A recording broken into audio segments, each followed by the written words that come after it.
Last Friday US মার্কেটে ন্যাসড্যাকে প্রায় 4.5% মতো ফল এসছে, প্রায় 4.5% মতো ফল এসছে। আর শুধু ন্যাসড্যাক না, যতগুলো অ্যাসেট ক্লাস আছে, স্টক মার্কেট, ক্রিপ্টোকারেন্সি, গোল্ড, সবগুলোতে কিন্তু খুব বড় বড় রকমের ক্র্যাশ এসছে। এই ক্র্যাশটা আসার কিন্তু অনেকগুলো রিজন আছে। ফার্স্ট রিজন হচ্ছে ইউএস জব ডেটা। লাস্ট ফ্রাইডেতে জব ডেটা রিলিজ হয় আমেরিকার। সেখানে এক্সপেকটেশন ছিল যে 80,000 জব অফার করা হবে, কিন্তু ডেটা রিলিজ হওয়ার পর সেখানে দেখা যায় প্রায় 1,72,000 জব অফার করা হয়েছে। কিন্তু সেটা তো গুড নিউজ, মার্কেট তো উপরে যাওয়া উচিত ছিল।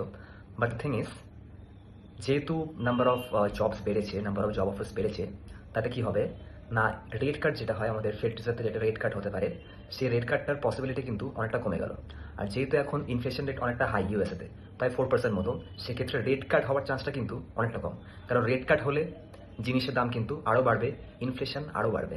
ইউএস মার্কেটে যতগুলো ইন্ডাইসেস আছে, ন্যাসড্যাক থেকে শুরু করে S&P 500 থেকে শুরু করে, প্রায় $1 ট্রিলিয়ন মতো ওয়াইপ আউট হয়ে গেছে। ইভেন গোল্ডে, সিলভারেও কালকে কিন্তু, গোল্ডে কিন্তু $1 ট্রিলিয়ন ওয়াইপ আউট হয়েছে। আর সিলভারে কিন্তু কালকে প্রায় $280 বিলিয়ন মতো ওয়াইপ আউট হয়ে গেছে। সামনে খুব বড় বড় তিনটে আইপিও আসতে যাচ্ছে, স্পেসএক্স, ওপেন এআই আর অ্যান্থ্রপিক। এই তিনটে কোম্পানি মিলিয়ে টোটাল মার্কেট ক্যাপ কিন্তু প্রায় $4 ট্রিলিয়ন, আর এরা রেস করছে প্রায় $280 বিলিয়ন কাছাকাছি। তো যারা কারেন্ট ইনভেস্টার আছে, তারা কারেন্ট শেয়ার থেকে এক্সিট নিয়ে এই সব স্টকগুলোতে ফোকাস এখন বেশি করছে।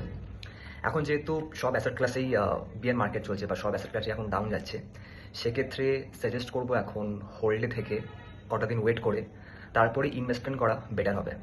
সুইং ট্রেডিং করতে পারেন যদি টেকনিক্যাল প্যারামিটার ম্যাচ করে, বা হালকা ফান্ডামেন্টালে দেখো কিন্তু সুইং ট্রেডিং আপনারা করতেই পারেন।